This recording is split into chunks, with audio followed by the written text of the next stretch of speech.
First, we have Dr. Elizabeth Eastman, who has a PhD in political science from Claremont and has taught at several public and private universities. She's a member of the editorial board of the Journal of Political Philosophy. Currently living in Santa Fe, Dr. Eastman is working on a book on citizenship and community. So welcome, Dr. Eastman. Thank you. Next, we have Richard Dick Scruggs from Mississippi. He's the founder of Second Chance Mississippi, a foundation assisting young adults to achieve work skills and high school diplomas. Mr. Scruggs is a former Navy pilot and trial lawyer. He led the legal team of state attorneys general in the massive lawsuit against the tobacco industry, and they won a historic $250 billion settlement for hiding the deleterious effects of their products. It's a settlement that I think still brings benefits to states like Colorado even today. Welcome, Mr. Scruggs.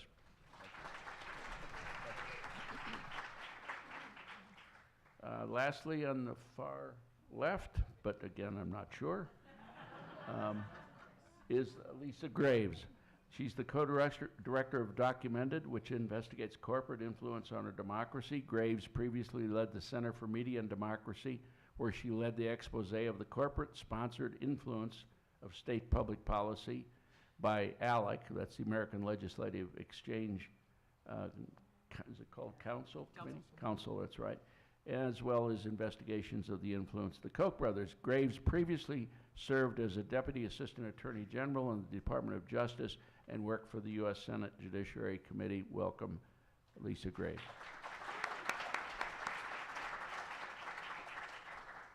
So we're going to start with 5-minute sort of opening remarks by each of our panelists,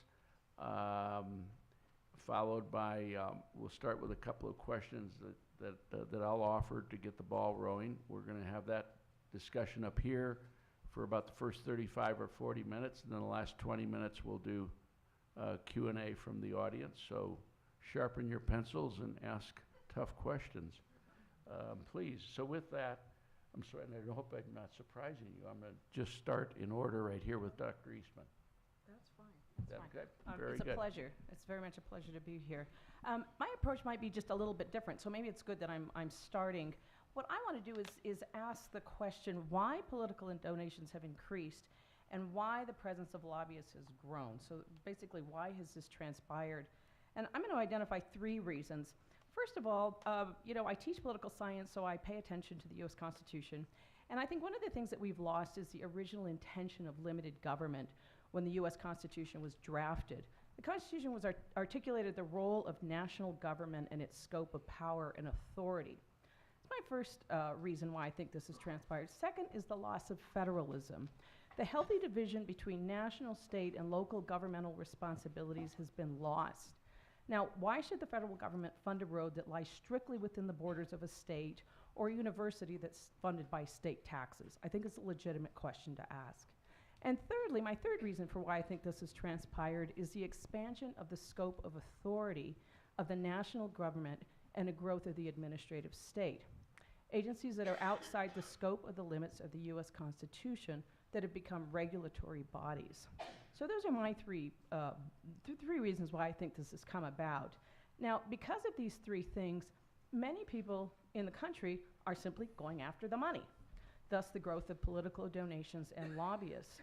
Let me first identify what's the root cause of the problem, and then later, as we have time, I'll add some additional comments on public finance of campaign or limitations on campaign contributions, which I'll say at this point is I don't think they work, and they're solutions to which I object.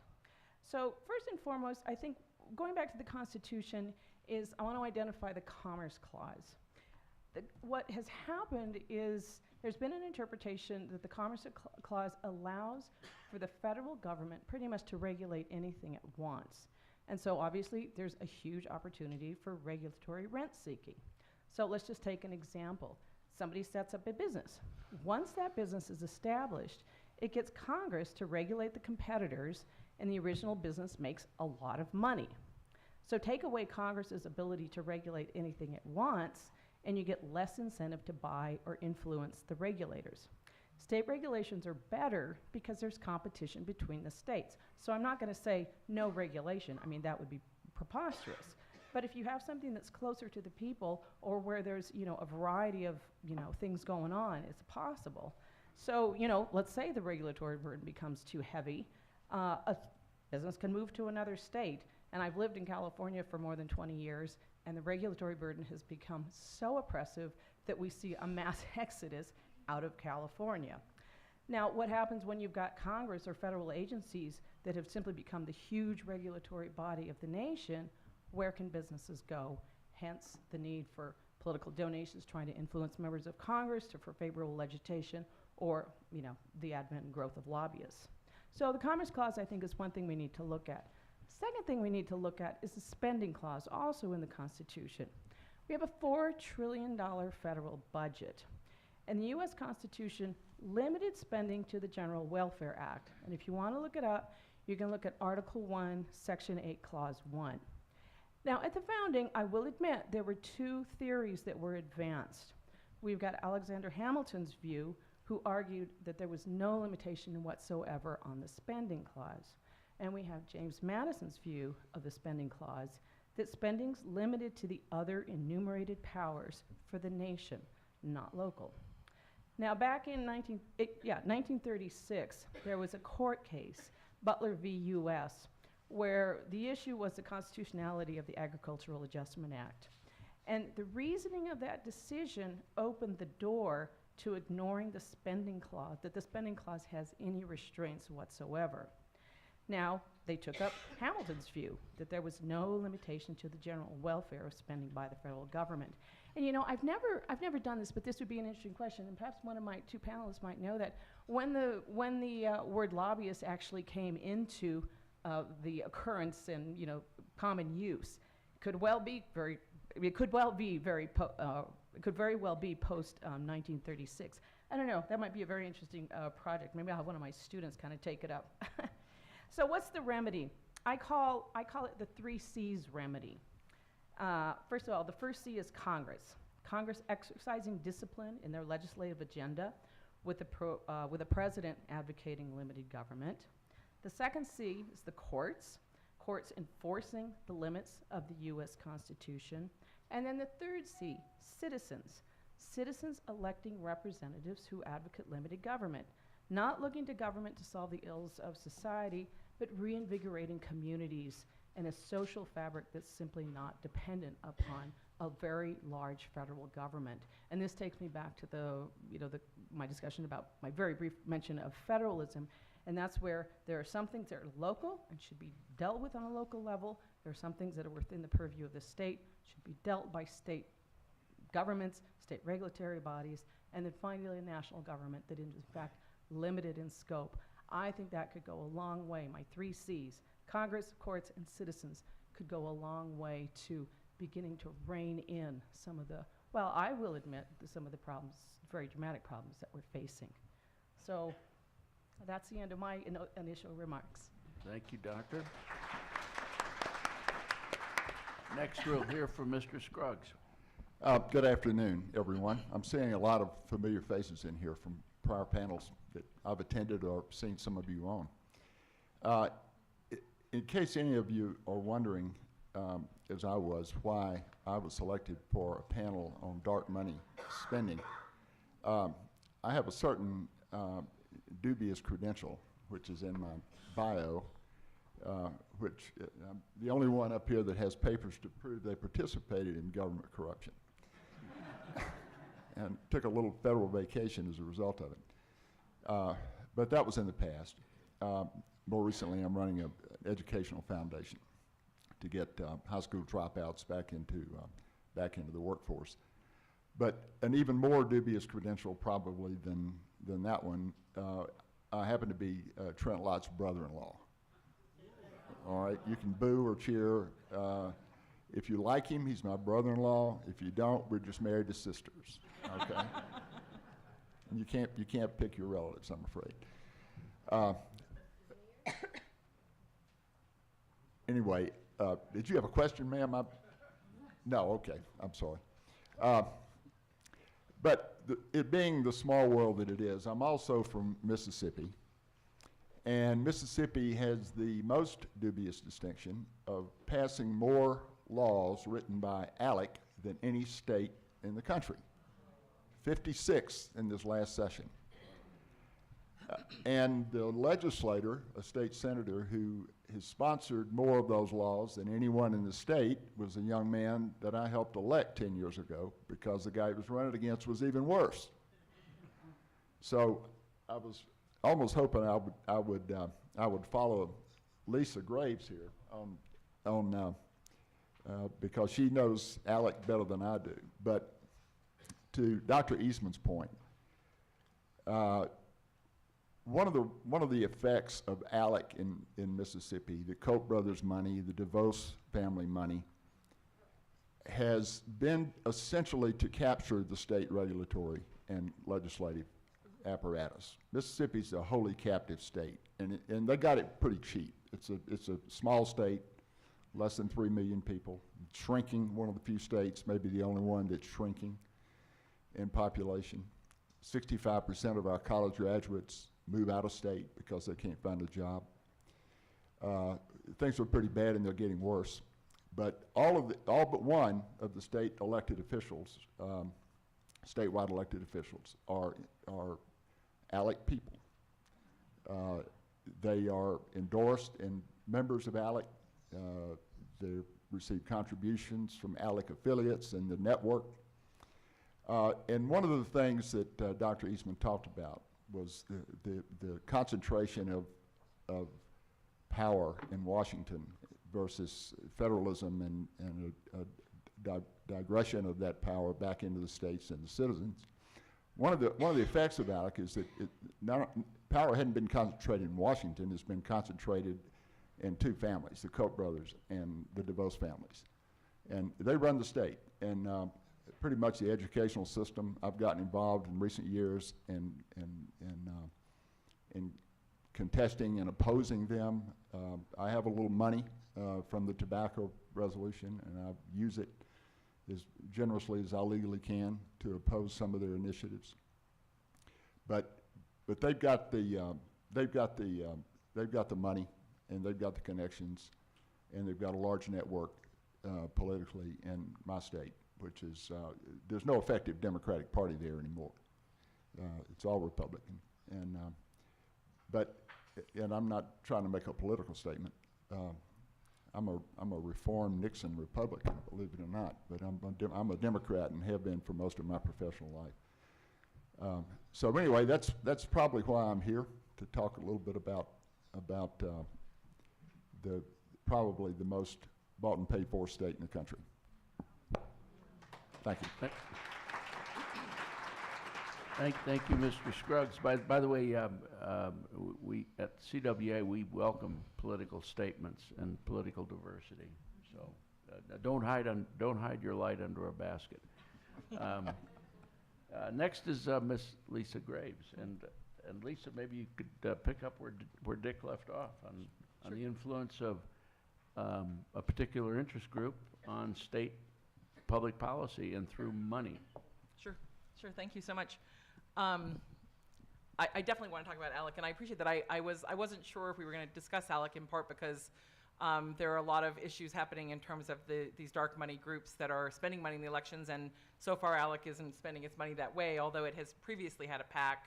But I guess to give you a little bit of background about this, if you are not aware of ALEC, they've been around for more than 40 years, and they were created in response to a pretty infamous memo written by a man who became known as Justice Powell. He wrote a memo to the U.S. Chamber of Commerce. That memo was shortly before he was nominated by Nixon for the U.S. Supreme Court, and Powell's distinction before that was that he had been a tobacco lawyer. It was his job to try to stop the federal government from regulating tobacco. It was his job to try to defend it as it lied to the American people relentlessly about the risks of tobacco, and as the tobacco industry itself lied to the American people through front groups, through recruiting doctors to lie to the American people about the health benefits of tobacco, or at least the idea that tobacco wasn't dangerous. And Dick Scruggs knows this history very well, having litigated these cases to success against one of the biggest corporate industries, in essence, in the world. But that was what Mr. Powell did before he was Justice Powell. And he was asked by the U.S. Chamber of Commerce, one of his buddies, to write basically a call to arms about how the United States needed to change, because in the 1960s, as you may recall, there was a growing citizen movement, a growing environmental movement. The rivers in Ohio, at least one of them, was markedly on fire coming into the early 70s. Rachel Carson had written Silent Spring. There was a renewed awareness of pollution. There was a desire to have a Clean Water Act or a Clean Air Act to dare to regulate these oil and gas companies. And there was a will in Congress to do so. And President Nixon, despite his other flaws, was willing to sign those sorts of those sorts of bills into law. And so Mr. Powell wrote a memo in which he said, and I'm going to not quote him verbatim, but this is pretty close to verbatim, "No one in America has less power and less influence on government than the American businessman." That was his position in the early 1970s, and so he laid out a memo for how corporations could retake the state, how corporations could retake federal and state government, the sorts of institutions that they should create, these think tanks. They needed think tanks because the universities were producing independent studies that were not influenced, not all universities, not all studies, but in general, there wasn't a heavy corporate influence on all university research. Researchers were following the truth and the facts, and some of that truth was contrary to the interests, the bottom line of those corporations, including the tobacco corporations. And so he pushed for these think tanks. He pushed for corporate control or domination of universities, that they need to have more say, more strings attached to donations to universities. And he pushed for the creation of organs in the states to do the same. And one of the organs that came out of that was the American Legislative Exchange Council. ALEC operated really below the headlines for a number of years, for decades really, and there were groups that wrote about this influence of ALEC. What was this group having influence in the states? How influential were they? It was very difficult to tell that story. And then in 2011, a whistleblower came to me and had all of the ALEC bills, along with other documents from ALEC, including a document called ALEC 101, which said to the corporations that they were trying to recruit to fund ALEC, the public sector and the private sector get an equal voice and vote. That was their language, equal voice and vote. And I thought to myself, I've been around Washington. I've seen a lot of things, but I have never seen a corporate lobbyist vote as an equal with a legislator before a bill gets introduced in Congress, and that's wrong. Yeah. Wrong. Just morally wrong, democratically wrong.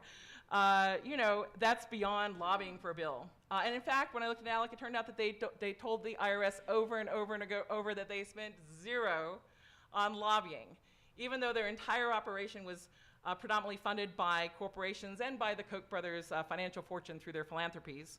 And what they would do is they would have bills come through their task forces, and on those task forces, without the press or public, without you present, they would allow those corporations, those corporate lobbyists, to vote as equals with the politicians who are members of ALEC. The corporations fund ALEC. When we looked at the dues, ALEC legislators pay $50 a year for dues. Corporations pay thousands for this equal voice and vote.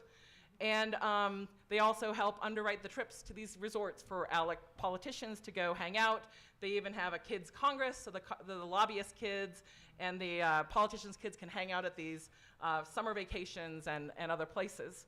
What we saw from our open records request that we did in concert with these whistleblower materials was we discovered that, in fact, it wasn't just ALEC telling corporations that they would get an equal vote, but we could see the vote tallies in some instances.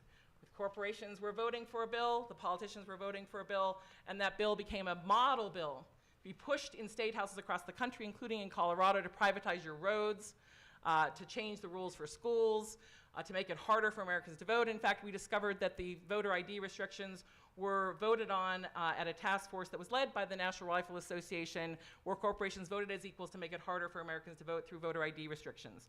We also uncovered that the Stand Your Ground law in Florida was a bill that was taken up in Florida by the NRA, brought to a special ALEC conference in Texas, where Walmart co-chaired the meeting, voting that bill as into being a national model for our country.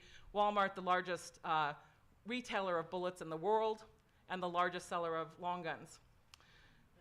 We learned that the Corrections Corporation of America was in the room and had been funding ALEC for many years as ALEC was pushing for legislation to make prison sentences longer, to put people in state prisons for longer, make it harder for them to get probation, while also, because CCA was actively lobbying for it, trying to move our public prison system into the private sector, so that CCA would go from a startup in 1985-86 to a multi-billion-dollar corporation today.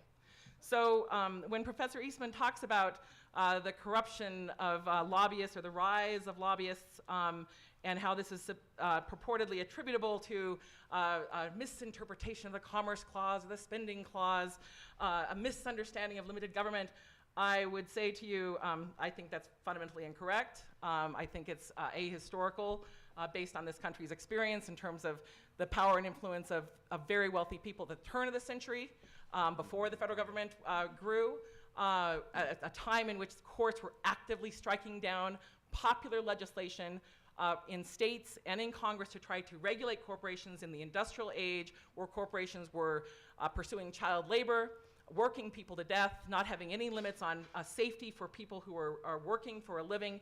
And that was an era in which politicians and in which judges were activists in pursuing an agenda to interpret our Constitution to forbid the American people the power to regulate these powerful corporations at the turn of the century. So I think that one of the other things I guess I should say, I'll say two more things and then I'll end my opening remarks.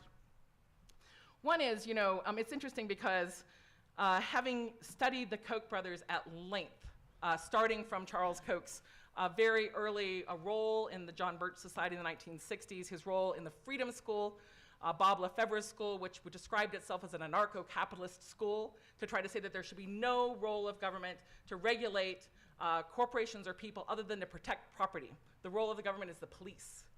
This anarcho-capitalist view that took root in Charles Koch, has then manifested in these various ways as he's sort of refined his worldview and his PR, so that now we have these groups that don't say Americans for greed, but say Americans for prosperity. And what you see in every single Koch-funded group is that they always tell you how much they're in favor of limited government,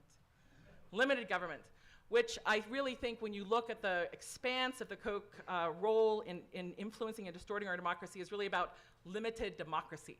It's about limiting the power of you all in your states and in the federal government to regulate the corporations that are amassing enormous sums. And because they have amassed so much money, they have plenty of money to spend to try to influence the laws. And it's not just this issue of rent seeking between different groups in an industry or medium-sized or large-sized corporations. It's actually about taking away your power to regulate issues like clean air and clean water. And I think it's fundamentally wrong, and it's fundamentally contrary to a reasonable interpretation of the Constitution. And then last, I guess I'll say this.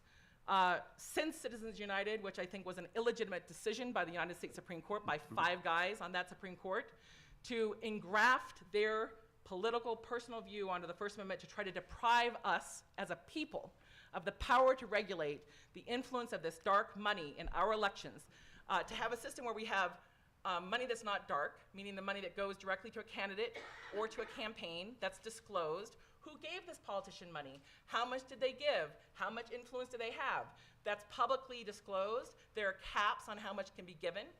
And then there's dark money, where we know for a fact that politicians are raising money with these dark money groups from billionaires behind closed doors. They know who those donors are, but you don't. And then those groups, like Freedom Partners, or what they've now dubbed the Seminar Network of the Koch brothers, then go out and spend money on these other groups, these other little front groups, that then are used to distort and basically capture our legislatures, not just at the federal level, but the state level. We have a tremendous crisis in our democracy, and I don't think it's going to be solved by sort of a regressive view that we just need to elect more limited government Republicans who are in bed with ALEC, cut their teeth in ALEC as state legislators and go on to the federal government and think that their job is to do the bidding of corporations and not us, we the people. Thank you, Ms. Graves.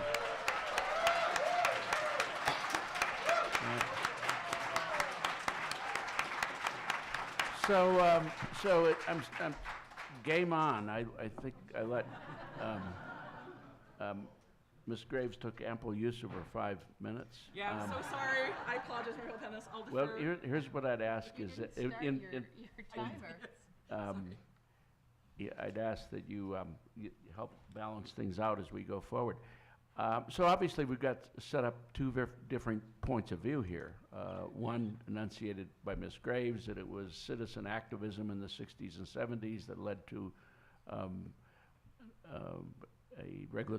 a number of laws and regulatory schemes that help protect the body politic and the citizenry. And the other point of view, I'm going to give Dr. Eastman some rebuttal time here. But then I want to move the discussion to the Citizens United portion of this. So I'm going to ask Dr. Eastman and then Mr. Scruggs if you've got any response. Let's try to keep it succinct from here on. I see why you put me in the middle of this. Yeah, I'm grateful I did, because originally the two women were seated next to each other, but they've got Dick in the middle here to moderate. The Southern gentleman. Well, thank you very much. No, I guess what I was going to say was until the very last few sentences, I was actually going to applaud Lisa for. Thank you, Elizabeth. I'm so sorry. No. But I came in for the swing, sorry. No, it's quite all right. I was actually going to say that Lisa and I are very much in agreement until the very end. I thought she was actually making my points very nicely about the Commerce Clause and the Spending Clause, about, this expansive growth of the federal government, and so then we've got all of these lobbyists and political donations gravitating toward them.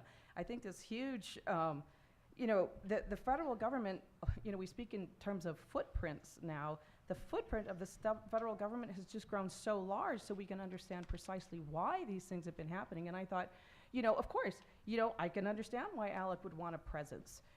They can set themselves up, they can have a presence just like any other legislative, exchange council. Call it the Democratic Legislative Exchange Council if you want, instead of the American Legislative Exchange Council.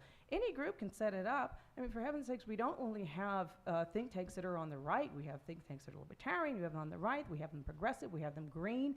We have this huge, somebody's used the phrase marketplace of ideas, where any institution could set it up. So I certainly wouldn't use the word regressive and that somehow citizen participation is being limited. I think, on the contrary, we have a tremendous involvement of groups and through social media. I mean, you can set it up in your living room, and you can have your webpage, and you can advance ideas, you can hire people, you can get political donations, you can get private donations, you can get corporate donations. Not all corporations are on the right. Not all corporations are only funding right-wingers or, legislation that's going to somehow, limit speech, so on and so forth, or limit some, participation in that.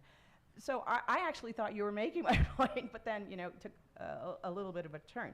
No, I think we have tremendous freedom. Now, if we're going to have regulations that's going to limit the freedom of speech, and this is one of the things that I'm very concerned about is, these very large social media organizations who are picking and choosing who can have a voice. I think that's dangerous. And I certainly don't want Congress in there picking and choosing, Congress defining hate speech. That's the last thing I want. So I don't think it's the phrase limited government, I don't think is regressive at all. In fact, I think it's progressive from the point of view of having greater citizen participation. It was no accident that I came up with the 3 C's, Congress, courts, and the citizens. It has to be a comprehensive effort.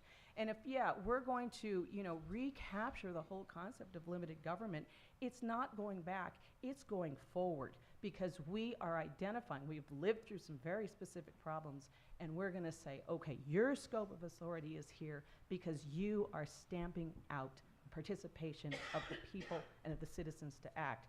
So I think in some ways we've got some areas of agreement. I think in some areas we have are disagreeing. But I think where we're absolutely in agreement is citizen participation. 100% we're in agreement there. Thank you, Dr. Eastman. Mr. Scruggs, would you like to offer any observations? And then we're going to, I just want to do some time management here. It's 5 o'clock. We're Well- going to do about 15 minutes more panel, and we're going to go to audience Q&A. Yeah, that's great. So- I think what came through to me, listening to both of these distinguished ladies, if there's a fourth C that Dr. Eastman didn't mention, and that's called cash. Everybody ought to have the right to inherit $3 billion. I mean, I think she's in favor of citizen participation. Just like the Koch brothers, I mean, they inherited at least that much, and they're using it for the same purpose that that Lisa just talked about. They're not actually. The choice they're giving us is not limited government. It's to limit government, but they're in competition with government. They want to call the shots. They want to rule the country. And they are getting away with it. And I know they're getting away with it in my state. They've gotten away with it. And from what I've read in preparation for this panel today, it's going on right here in Colorado. It's going on all over the country. They have the money to do it, and they're trying to do it. They're trying to capture the government. Their voices are much louder than anybody at home with a laptop trying to make his voice heard. Don't believe that for a minute. Thank you, Mr. Scruggs. Okay, I'm gonna offer a couple of opening questions. I want to stay on Citizens United for a second, which is basically this question to the panelists. And please, short answers, 1 minute or so, so we can get as many other audience questions in as we can. Basically, the question is, do you regard the flood of dark money, unleashed in part by Citizens United, but it was taking place before in other forms, to be a detriment to local, state, and federal government? And if not, why? Detriment to good government. Dr. Eastman. Well, detriment in the sense that if we're not knowing what the sources are and who's being influenced, then to be sure. But, so what's the remedy? Let's have full disclosure, But let's have full disclosure, but not let's have, the harassment of people who are, trying to make donations legitimately. That's always a tough problem. But no, full and fair disclosure. I mean, I'll leave it there. Please, Sorry. 1 minute, yeah, go ahead. Ms. Graves, 1 minute. I fully support disclosure and limits, but I think that what we've seen is that politicians who are captured by this dark money, like Mitch McConnell, are doing everything they can to thwart having disclosure. That is Mitch McConnell's mission, to try to stop there from being disclosure. And you know why it's Mitch McConnell's mission? It's in part because it's the Koch brothers' mission to try to hide where this money is going, where it's coming from, because they know that they don't want you to know. In Colorado, you've had an acute problem at the local level, school boards, where school boards are being taken over basically taken over by people who have very narrow views, who have a very extreme agenda, and who are backed by outside dark money ads that just outspend or the ordinary people trying to run those races themselves. Mr. Scruggs, anything to add? One of the interesting aspects of the Koch brothers and the DeVos family, too, is their recent interest in prison reform, criminal justice reform. We had legislation passed in our state this year, and just like on the national scene, that did some salutary reforms in criminal justice in terms of licensing for former offenders, education and training eligibility for former offenders, some good things that the Koch brothers and the DeVos family backed. Now, I don't think they're doing that. I'm very suspect of their motives here. I don't think they're doing it for altruistic reasons. I think they're doing it to try to put on sheep's clothing. And one of the reasons they're doing it is because states spend a lot of money on, and so does the federal government, on incarceration. And so they're the ones that are paying most of the state taxes around the country. And when the states are all cutting taxes, their taxes are cut more than anybody else's. And so I think there's a monetary reason that they're essentially wanting an oligarchy or a plutocracy instead of a democracy. They're tired of paying taxes. They don't like paying taxes. They pay more taxes than they feel like they ought to, which is none. But there are some pleasant and benign side effects for some of the things they're doing, but you got to watch them. Thank you.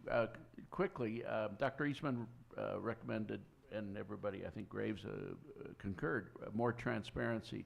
It seems unlikely that Citizens United is going to be overturned by any constitutional amendment. Are there statutory or administrative remedies to increase transparency in our federal elections?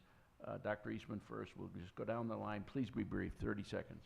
I'm sorry, what was the question? Are there regulatory or statutory changes that could get at more transparency in light of Citizens United? That could deliver more transparency?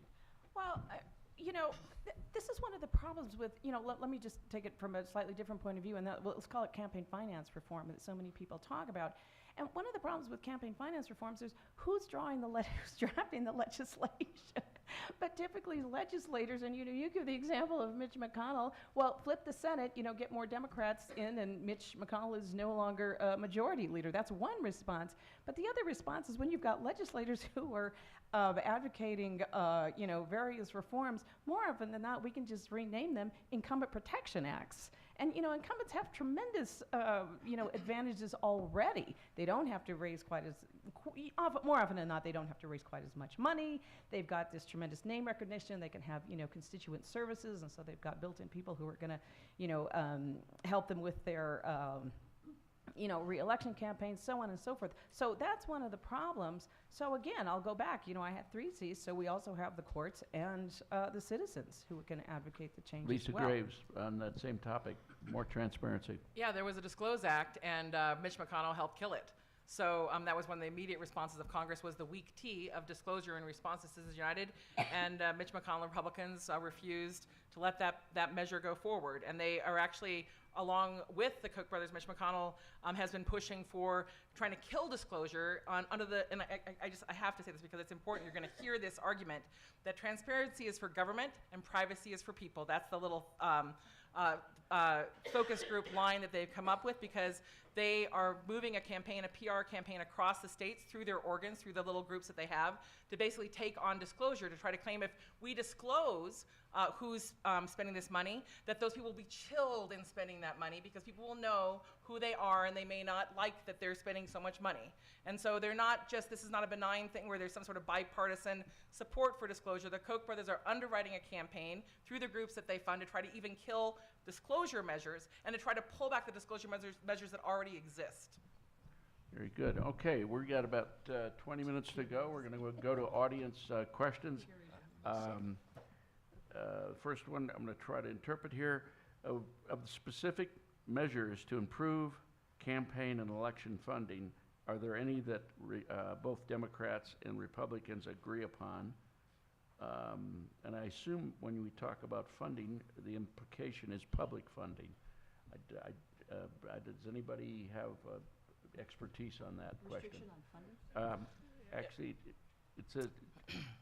I would say the question, and I've got to interpret here a little bit, is there any campaign election funding measures? So I got to assume public funding, because any funding. You're saying any funding. All right. Which Democrats and Republicans agree upon? Apparently not. I'm not sure that I don't know that there are, but with Citizens United out there, I don't know that it matters. I mean, I think that has preempted the field for that. That when the Supreme Court equated money with speech, it was game over until that court changes. Yeah. And what we've seen in states where they have public financing of elections, if the candidates agree to that public financing and they don't, or if it's an agreement and they get that public financing, they're outspent by the dark money groups. So, they can agree to public financing, but the dark money groups are outspending them. more than twice as much in most states, including the Wisconsin Supreme Court races before this most recent one. In states like Arizona, the Republicans that are part of ALEC have been trying to destroy public financing of elections. They're trying to kill it.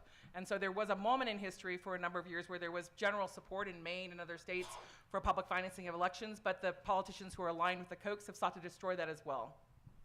Well, one thing that I'll say is donations to candidates are a common form of political participation. I mean, there's my C for citizens. Restricting contributions reduces political participation, and that's a real problem. And again, there is nothing that is going to prevent, that I'm aware of, and you can enlighten me, but that I'm aware of, why can't we have, in addition to ALEC, the DLEC, the Democrat Legislative Exchange Council? There is just nothing that prevents them from doing that. And also, the last thing about Citizens United, isn't the Sierra Club a corporation? Why shouldn't we have the Sierra Club participating as well? Well, you're setting up, I'm sorry, I'm interrupted. No, please. You're setting up a contest between one percenters. I mean, you got pitting George Soros versus Charles and David Koch. I mean, that's not where we want our government to go.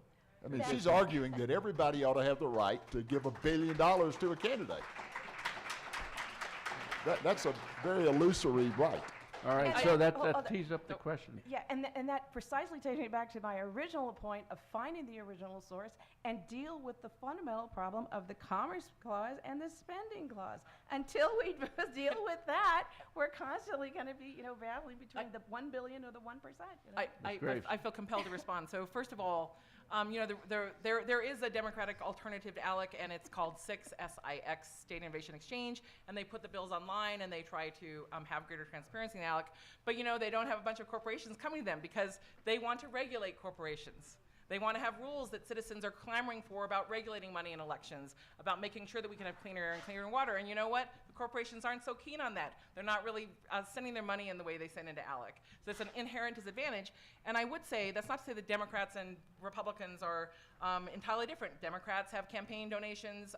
Some of them are backed by big pharma. Some of them are backed by, some big hospital corporation. It's not as though it's just one side or the other. But when you look at this question of that Dr. Eastman raised about, state competition, if states had competition regulation, that'd be better. In fact, what you get is a race to the bottom.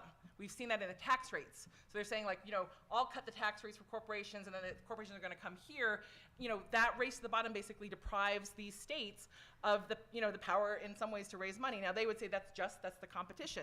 On the other hand, what you see through ALEC is this effort to try to paint California as the worst place on earth. ALEC has a publication called Rich States, Poor States that's underwritten by the Kochs, in which it has the audacity to claim that the California economy, which is like the 13th biggest economy in the world, where Silicon Valley lives and hasn't fled to no-tax Florida,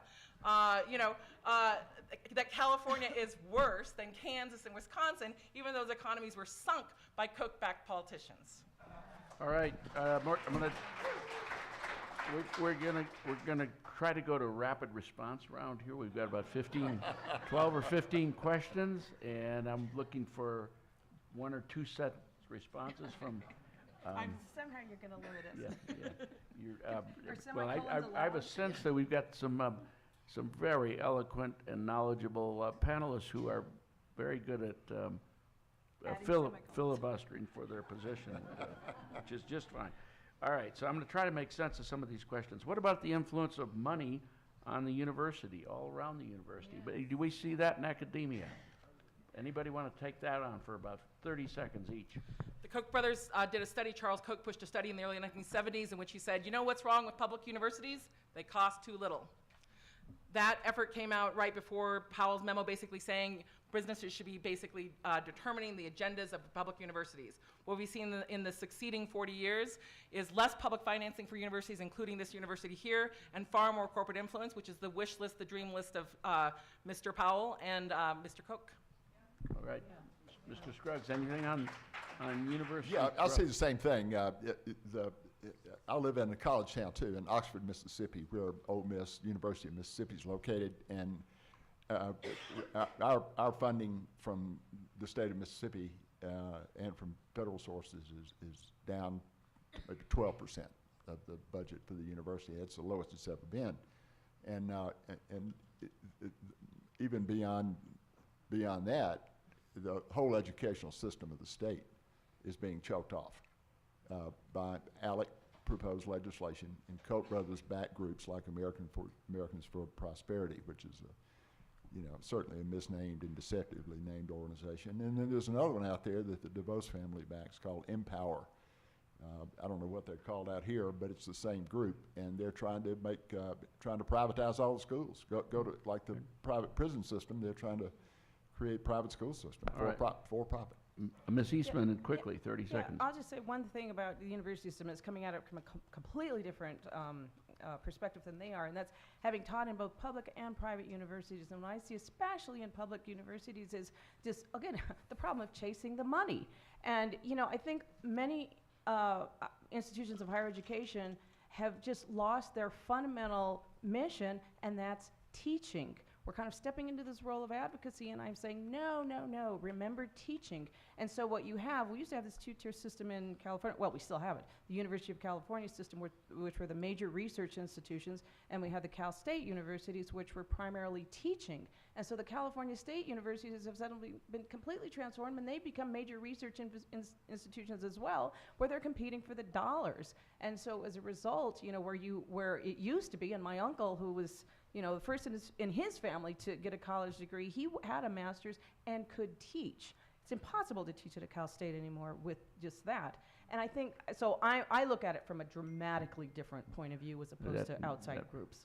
We are learning that. All right, I'm combining two questions here. One is more of a statement, then followed by a very specific question. The statement: regulatory agencies have been captured by the industries they are supposed to regulate. Quite frankly, I've got sort of first-hand experience with that since I used to work for one of those, or many of those companies. Followed by the specific from another respondent: do you think the FAA's regulation or lack of the Boeing 737 MAX is an example of excessive regulation by the federal government? Please explain. I'm going to start with Ms. Eastman because she was the one that's complaining about regulatory agencies. No, I'm not complaining about regulatory agencies. Specifically, what I said is there's a purview for the federal regulatory agency, there's a purview for the state, and I think there's also a purview for the local. And some may, in fact, argue that I want more regulation because... You want the city of Boulder to regulate Boeing 737? On the contrary, no. That's why I use the word purview. They have a specific purview. They have a scope of authority. And I actually am quite disturbed that the FAA has allowed Boeing to do some of their self-regulation, and I look forward to hearing more. That's something that I do disagree with. I don't think any agency or corporation should be self-regulatory. I think there always should be some sort of outside or independent regulatory body. I have no problem with that. But again, I'll go back to my point about federalism: national, state, local. All right, Dick, and followed by Lisa, 30 seconds each.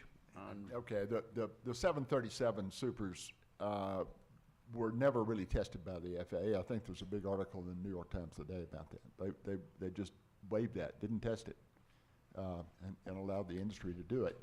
And obviously with airlines, they're unique in a way because they kill a few people, they're going to lose business. Doesn't matter what their PR strategy is. So the 737 Supers, we had 2 crashes within a year and killed maybe 300 people combined. And yet, because of regulatory capture, the United States was the last major country to ban the damn things. So, I mean, Canada and everybody else had stopped allowing the planes to fly in their territory, much less run passenger service out of their airports. And we were the last ones. I mean, why is that? Why were we the last ones with the FAA, supposedly a world-class organization? Ms. Graves, on the same question, 30 seconds. I would agree with both of them on the importance of having regulations of these sorts of industries like the airline industry. And also, I would point out that we have a period of capture right now that is extreme, where we have almost every federal agency being led by a lobbyist, basically being captured by those industries, by the guy who said he was going to clean up the swamp while he installed the swamp creatures. That offers up or tees up a great question. What swamp, if any, has Mr. Trump drained or filled? Ms. Eastman. Well, I think one of the things that we have to remember is go back to your, let's go back to the Constitution. I keep talking about the Constitution. Remember, there are 3 branches of government. The first branch of the first section, the first branch of government is Congress. The second branch is the executive, president. And the third branch is the courts. And, you know, actually, I give... We're talking about, let's stay on the question. Yeah. Please. No, precisely, 30 seconds. but repeat the question. What swamp has Mr. Trump Okay. drained or filled? Okay. Swamp. Yeah. Sorry. You know, he is not an authoritarian figure. Contrary to what some of you may believe, he is not a contrary. His executive orders have been constitutional. Go back and look at them. And as well, he's worked with Congress. Now, he had a Republican Congress and a Republican Senate, and he's now has a Republican Senate and a Democrat Congress. So, you know, with respect to legislation that's been advanced, it has been, you know, following the constitutional structure that we have. When it comes to draining a swamp, it may be through appointments, it may be through revising regulations. That I think we can point to. But in terms of doing anything that's extra constitutional, no, I'm going to say he has not. So it takes time. The swamp didn't grow yesterday. It's grown over multiple generations. Mr. It's going to Scruggs, take please. quite a bit of time to address and remember. If he hadn't done anything unconstitutional, it's only because the courts have been stopping him. That's the only reason. He doesn't even know what the Constitution says. I mean, it was just an overgrown child. What was it, Kaiser Khan that held his Constitution up in the speech to show it to Donald Trump? So, no, he hadn't drained the swamp, and I'll give you one example, Betsy DeVos. Okay, we got 5-6 minutes left. Question from the audience. What are the? Lisa. The only thing I would say is that I discovered that really when he thinks he's draining the swamp, it means he's limiting the federal workforce, reducing the ability of experts to do their job. They believe that the swamp is our federal public workforce, not the lobbyists influencing it. And it's clear from the appointments they make that that's how they view the swamp. That's not what the American people generally think is the swamp, but that's what the administration acts as though is the swamp. Okay, real quickly, what are the most effective citizen initiatives to cut the power of money in politics or of dark money? Why don't you? Want to start with Lisa? We'll come back to the other side. Lisa? Gosh, you know, I don't know what we're going to do. I don't know what we're going to do about this. We have a severe constitutional crisis. We have a court that has tied our hands in terms of the ability to enact legislation to overcome Citizens United. I think we need citizens to be demanding that politicians speak out against that decision, that they are committed to disclosure and also committed to trying to overturn that decision in whatever lawful means are available. I think we're beyond the tipping point on that. I totally agree, and I think it's unfortunately going to take some sort of major disaster or war or depression or something like that to get us out of this cycle. I hate that, but I think that's where we're headed. Well, I'll just go back and point to the First Amendment, and we do, you know, recognize freedom of speech, and we've got to preserve that. And so limiting campaign contributions, you know, I don't think so, because, well, like you say, money is speech. No money is speech. I mean, I don't say that. No, Dickie Scruggs said that. Excuse me, Mr. Scruggs said that. No, I said that's what the Supreme Court said. Money is speech. I certainly don't believe that. Well, I mean, I believe it because that's a fact. I mean, I don't agree with it. Well, if we live in a constitutional order, we're going to abide by the court. And, you know, here it goes, back to the citizens. If you want, you know, you can go back to elections. Who are you going to elect? Pay attention to their platforms. If you don't like them, then vote them out of office. Or, you know, again, advocacy. Yeah, well, no, but you know, I think that's one of the things that's wonderful about social media is there is the possibility of advancing these ideas, and it doesn't take a lot of money. You know. Okay, we're going to try to get a couple of more questions in. To summarize several questions implicit in this line. It's a cliche, of course. The fox is already in the hen house, so now what can we do? And so it has to do with both Dr. Eastman's assertion that about incumbent protection, as she calls it, or other political, the influence of money in politicians. I've thought about this analogy. I think it's worse than the fox in the hen house. At the end of the day, you have hen house. I think you've got a termites in charge of the tree house, where they're destroying and dismantling that tree house from the inside out. I don't mean that to call them vermin or anything like that in that sense, but in the sense that there's a movement to basically destroy federal government, to destroy federal power, to destroy our ability to regulate our environment, to destroy our capacity to regulate carbon, for example, to deal with climate change. And these are destructive forces trying to roll back the clock in terms of judicial precedents and also roll back the clock in terms of our power as a people to regulate these very powerful industries. And so I don't know how to solve it. I just think that we need more and more people to wake up to the reality that we face and then join together to try to reform our government so that we can reclaim our democracy that has been really drowned by all this billionaire money. Okay, I think we got about a minute and a half, 2 minutes left, because we're ending at Terry at 5:30, this panel. It's been fun, it's been a little bit contested. What I'd like to ask each of the three panelists, and we'll start with whoever raises their hand first, give us some hope, some inspiration. Give us some reason to feel hopeful about America. I won't raise my hand, but I'll raise my voice. And that's to say that, I mean, again, I think there is some agreement, you know, I don't know. Maybe it's just my background. I want to find that common ground. And that's that, you know, I believe in the American people. I believe in the citizenry. And I absolutely believe in, you know, forums like this where you've allowed at least me to come and, you know, have two good adversaries here and, you know, fleshing out these ideas. You're all listening respectfully. 99% of you may disagree with me, but every one of you has been respectful. Nobody's hissed, nobody's spewed, and I tremendously appreciate that. And I think that's one of the ways that we can be very positive, is just being respectful, listen to the other side. You know, Dr. Eastman, I think Sorry. it's a wonderful sentiment, and I guarantee you, if we could carry this on for a couple hours, you'd get booed. There'd be no. Okay. Thanks for the 60 minutes. Mr. Scruggs. I need a drink. It's way past time. No, I think what gives me hope was the 2018 election, and I hope that's a harbinger of what happens in 2020. That's the citizens. Ms. Graves. I just think we have to recognize that some of these challenges are going to take more than a month or more than a year to overcome. And we stand on the shoulders of great people who fought for changes to guarantee civil rights, to guarantee women's rights, and they fought for many years because it was morally right to fight for those rights. And we've got the right of our people and our democracy at stake. And so we have a moral fight at hand. And I have great confidence that more and more people are waking up to what's gone wrong and to the opportunity to really have our democracy be responsive to us. Thank you. I want all of us to thank this wonderful and talented panel. They come here, as you know, on their own, at their own cost, and not compensated except for your appreciation.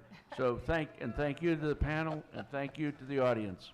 And that concludes panel 4602.